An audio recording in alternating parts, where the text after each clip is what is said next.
want us all to pause right now. Just a moment. When we talk about changing the very code of life, our DNA, we are walking a razor-thin line between healing and hubris. This is the debate that defines our species. Welcome to Fluent Talk. And welcome back, Professor. To our listeners, you are about to hear an advanced English debate filled with high-level biological and ethical terms. Your fluency challenge today is maintaining comprehension through rapid shifts between complex scientific potential and deep moral critique. We release brand new debates every morning. If you find the concepts like germline modification or somatic cells slippery, please, I implore you, do not let the fear of complexity win. Pause, write down that term, and repeat the listening section 3 times. This active effort is how you build a professional-level understanding of English. That's excellent advice. Now, to the debate. Genetic editing via CRISPR. I argue unequivocally that this technology represents the greatest moral imperative in human history. We can eliminate suffering, inherited diseases like Huntington's or cystic fibrosis forever. We must embrace this opportunity to become the agents of our own evolution. Oh, doctor, evolution or hubris? We are not just curing disease, we are opening the door to germline modification, changes that affect every future generation.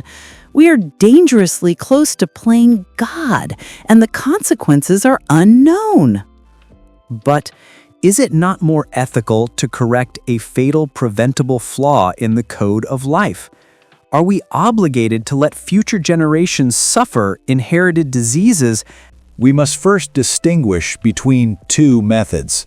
Somatic cell editing only affects the treated individual, curing their cancer, for example. This is no different ethically than a bone marrow transplant. The real potential, however, lies in germline modification, fixing the flaw at the source. That distinction is a fig leaf. Germline modification, editing embryos so the change is passed to all future children, is the ethical line we must not cross. We are making irreversible changes to the human gene pool without the consent of those future generations. The germline modification? Could you define precisely how the term germline modification differs technically from somatic cell editing? I'm happy to clarify that vital difference. Somatic cell editing only changes the genes in specific body cells, like blood or liver cells, and the changes are not inherited by children. Germline modification, however, changes the genes in the sperm or egg cells, meaning the genetic alteration is permanently passed down to all succeeding generations. And that is precisely the power we need. Why only cure one patient when we can cure an entire lineage? We are correcting nature's mistakes. You call suffering a mistake. We are risking unknown long-term biological consequences for the sake of eliminating perceived flaws. The risk is too great. To stand by and watch a child suffer from a fatal genetic disease is the true moral failure. The immediate leap from curing disease to human enhancement is inevitable. The rich will use this to create designer babies, children optimized for intelligence, looks, and athletic ability. This will explode social inequality into a new, terrifying biological caste system. Designer babies. It sounds sensational, but we are simply talking about giving children the best possible start in life. It's not our duty to enhance human capability and intelligence. The technology is an ethical line only for those who fear progress. But the access is the problem. If genetic editing is expensive, only the wealthy can afford it. The resulting disparity, where the poor are genetically unmodified, will be a massive systemic injustice. We, create a biologically divided society. I must interrupt. You keep using the term designer babies. What does that term specifically imply in the context of the ethical debate? Like, what are we trying to prevent? Designer babies is the popular term for embryos that have been genetically edited not to cure a disease, but to select for or enhance non-medical traits, such as higher IQ, specific eye color, height, or strength. This practice is criticized because it risks starting a new, non-therapeutic form of eugenics. And the solution is to make the technology universal, not to ban it outright. We cannot deny the cure for fatal disease simply because we fear the wealthy might want taller children. The technology should be socialized. The principle remains. The moment we step beyond therapy and into enhancement, we are playing God. The unforeseen biological and social consequences are far too great. The concept of playing God is rooted in the humility that there are limits to human knowledge. When we manipulate the germline modification, we are injecting uncertainty into the future. What if the correction causes unforeseen widespread illness in 5 generations? We have no way to undo that change. Playing God is an emotional, unscientific term. Science is about testing, refining, and understanding. To deny a technology that can eliminate Parkinson's or Alzheimer's based on a metaphorical warning is a fundamental rejection of human reason. But you cannot guarantee safety. The DNA code is too complex. We are morally bound to consider the ethical line of irreversible change on the entire species. We must have international moratoriums. Hold on, Prof. Sanctity. You used the philosophical term playing God. Can you define what the secular ethical meaning of playing God is in this scientific debate? Like, what is the core danger? The ethical term playing God, or hubris, refers to the danger of acting on imperfect knowledge to make irreversible, fundamental changes to nature, in this case, the human genome, believing we know the outcome when in fact the long-term biological and social consequences are completely unknowable and potentially catastrophic for the species. That fear is a relic of the past. We are developing highly precise tools. We cannot let the fear of playing God prevent us from achieving a truly post-disease future. The human genome possesses a sanctity that must be protected, not engineered. The therapeutic promise of genetic editing is immediate and tangible. Imagine a world without sickle cell anemia, without muscular dystrophy. We have the power to eradicate inherited suffering in somatic cells right now. We must not let future fears paralyze present action. But the therapeutic promise is the Trojan horse for germline modification and designer babies. We must address the danger of unforeseen consequences. What if the edited gene causes the body to react in a way we never predicted? Perhaps creating a vulnerability to a new virus.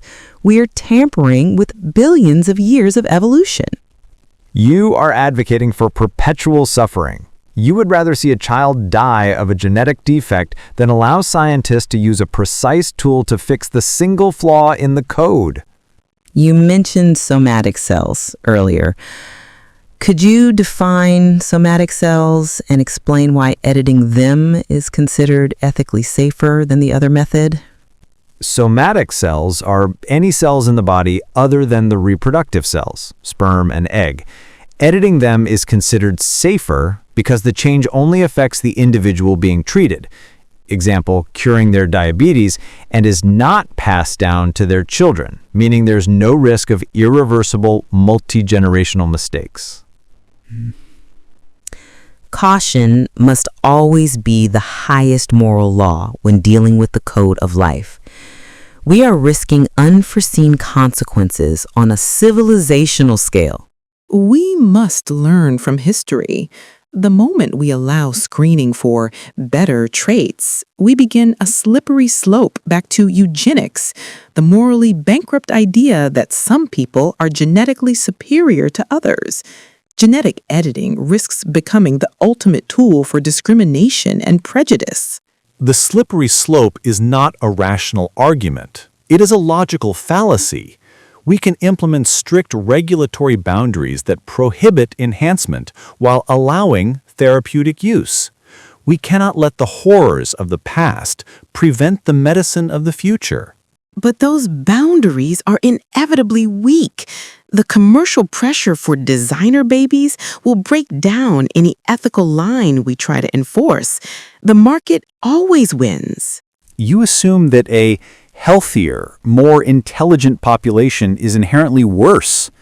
If we can reduce suffering and increase human potential, is that not a moral good, provided it is universally accessible? The universal accessibility is the central ethical challenge. But until we can guarantee that every child, regardless of income, benefits equally, we must place a moratorium on germline modification. The risk of creating a genetic underclass is too high. To delay the cure is to condemn the sick. We must regulate and proceed, not ban and stand still. Professor Evolution, my conclusion is one of scientific optimism and moral duty. Genetic editing is not playing God. It is fulfilling our highest medical potential. The elimination of inherited disease through somatic cell editing is already proving transformative. While germline modification presents ethical challenges, the solution is rigorous global regulation, not outright prohibition. We must proceed cautiously to avoid unforeseen consequences, but we cannot allow fear of a slippery slope toward designer babies to hold back a technology that can fundamentally end human genetic suffering forever. The future of human health depends on our courage to responsibly edit our own code.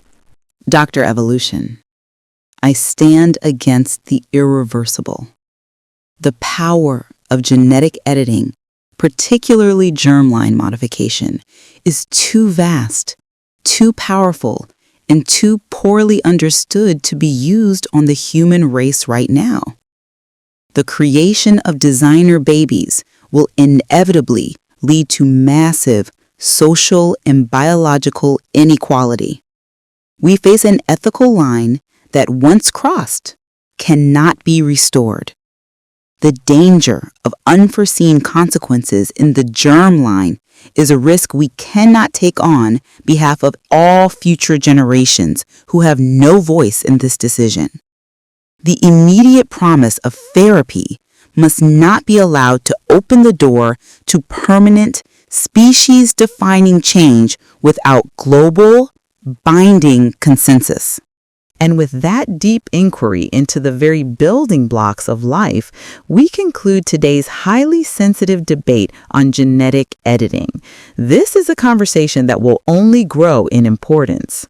I, Dr. Evolution, made the case for medical progress, distinguishing between the safe use of somatic cells and the necessary potential of germline modification. While I, Professor Sanctity, issued a strong warning against playing God, citing the risk of designer babies and unforeseen consequences from altering the human germline. Amazing work, listeners. If you maintained focus through the distinctions between somatic cells and germline modification and followed the arguments about designer babies, you are demonstrating a truly advanced level of English comprehension. Give yourself a high five. If any of these complex ethical or biological terms, like CRISPR, caused you to miss a point, please use our proven method. Pause, look up, and listen again. Repetition is the ultimate tool for fluency mastery. Please like and subscribe to Fluent Talk. Join us next time for EP 24, where we will dive into a crucial discussion on the ethics of zoos. Are they vital centers for conservation or cruel prisons? That promises a powerful debate on our relationship with the natural world. Thank you for challenging your English skills with us today. Keep striving for excellence.